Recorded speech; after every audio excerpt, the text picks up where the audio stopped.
Hello students, in this video today we are going to start with the topic accommodation in Belgium from the chapter power sharing.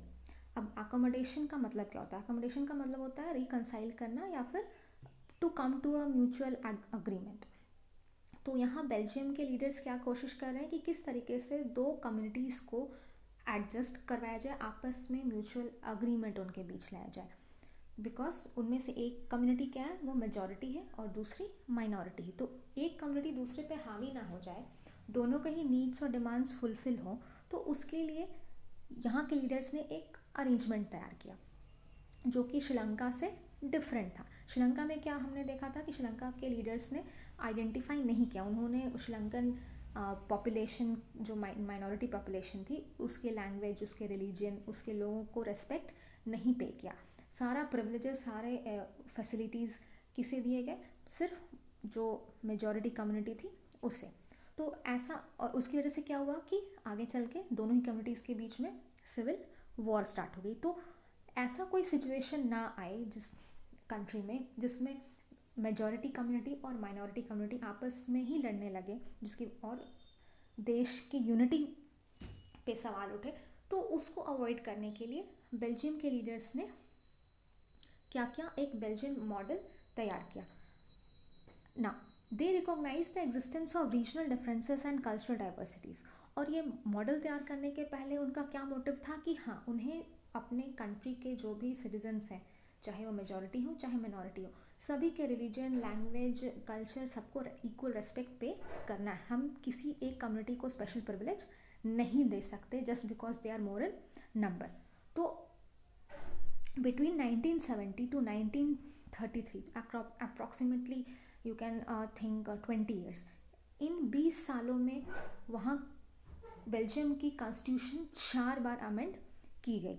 So just to come to a arrangement, वहाँ के लोग, वहाँ के जो leaders हैं, उन्होंने constitution को 4 बार change किया ताकि वो एक ऐसे मॉडल तक पहुँच सके, एक ऐसे अरेंजमेंट तक पहुँच सके जो सारे ही कम्युनिटी के लोगों के लिए बेनिफिशियल हो.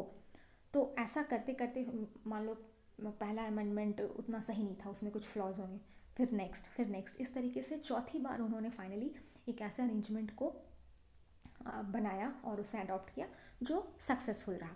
And that arrangement is known as the Belgian model. तो अब इस बेल्जियन मॉडल के 4 main points you can look at the screens. I have marked the 4 points as 1 2 3 4.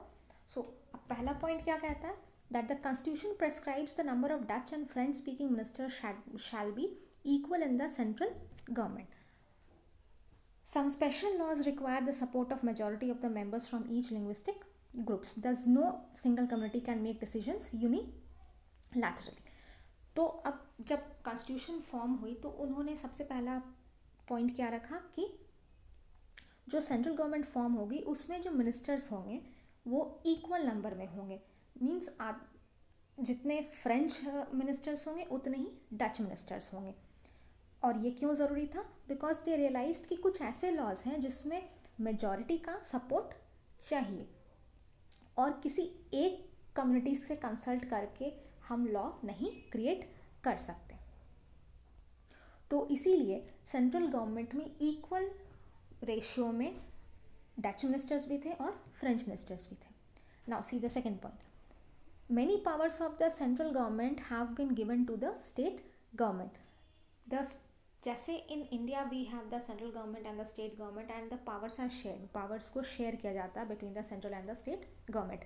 कुछ मेजर डिसीजंस, कुछ इंपॉर्टेंट डिसीजन सेंट्रल गवर्नमेंट लेती है और कुछ डिसीजंस स्टेट गवर्नमेंट पे छोड़ दिया जाता है, जो वो ले सकते हैं क्योंकि वो बेहतर समझते हैं उस रीजन को और अपने लोगों को. तो सेम थिंग बेल्जियम में भी 2 लेवल्स बनाए गए, एक सेंट्रल और दूसरा स्टेट. और स्टेट गवर्नमेंट को के साथ पावर को शेयर किया गया. मोर ओवर वहाँ पे क्या है, the state governments are not subordinate to the central government. जो स्टेट गवर्नमेंट है वो सेंट्रल गवर्नमेंट से कम नहीं है, उसके पास ऑलमोस्ट इक्वल पावर्स हैं as the compare to the central government. You can compare with India. India में थोड़ा डिफरेंट है. In India state governments are not given equal powers. In India the state governments are subordinate to the central government. in the next chapters we will be studying about Indian government also, कि India में किस तरीके से power sharing होती है. Okay, so come back to this topic again. Now, the third point, Brussels has a separate government in which both the communities have equal representation. अब Brussels में क्या किया गया कि वहाँ पे जो गवर्नमेंट फॉर्म होगी वहाँ पर भी डच और फ्रेंच पॉपुलेशन के जो मिनिस्टर्स हैं they will be equal in number.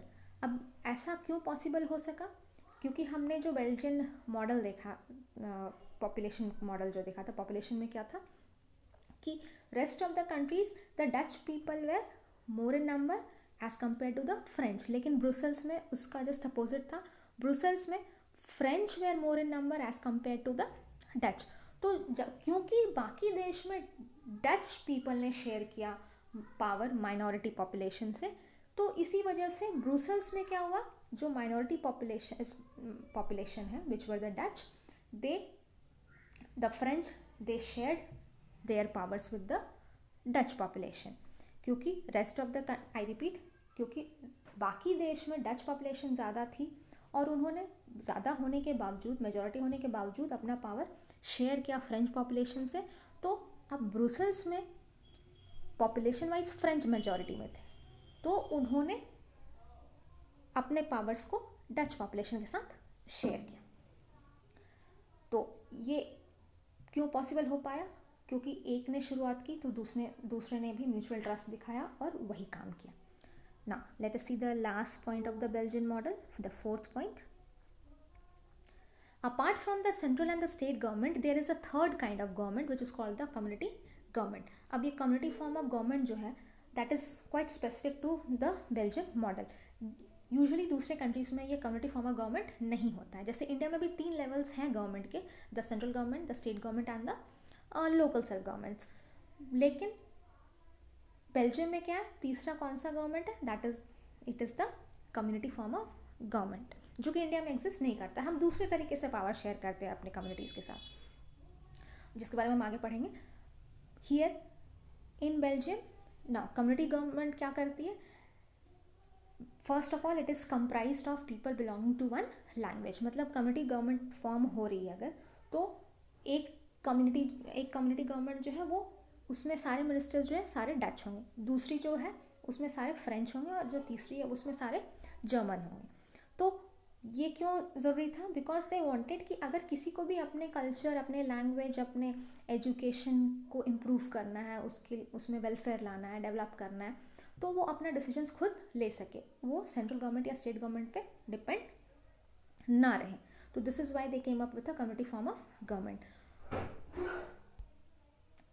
Belgian model जो है वो एक कॉम्प्लेक्स मॉडल है, लेकिन इसको अडॉप्ट करने के बाद कंट्री में कोई भी दिक्कत नहीं आई in terms of the unity और in terms of any stress. कोई भी कम्युनिटी ने किसी भी दूसरे कम्युनिटी के अगेंस्ट कुछ कंप्लेन नहीं किया, and it became a very good model for the entire world. एक बहुत ही अच्छा एग्जाम्पल सेट किया बेल्जियम ने पूरे वर्ल्ड के लिए.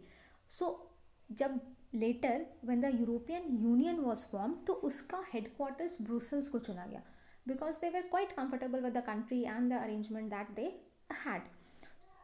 सो विद दिस वी अंडरस्टैंड कि अगर किसी भी कंट्री में डाइवर्स पॉपुलेशन रह रही है इन terms of culture, religion, language, तो वहाँ पे किसी एक कम्युनिटी को हावी होने नहीं देना है. नहीं तो क्या होगा, जो बाकी के कम्युनिटीज़ हैं they will have some ill feelings और दे विल फील साइडलाइंड. तो पावर को शेयर करना पड़ता है, then only the country can be run in a peaceful manner. Now the next topic is giving you a summary of what happened in Belgium and Sri Lanka. Now you can look at the screens.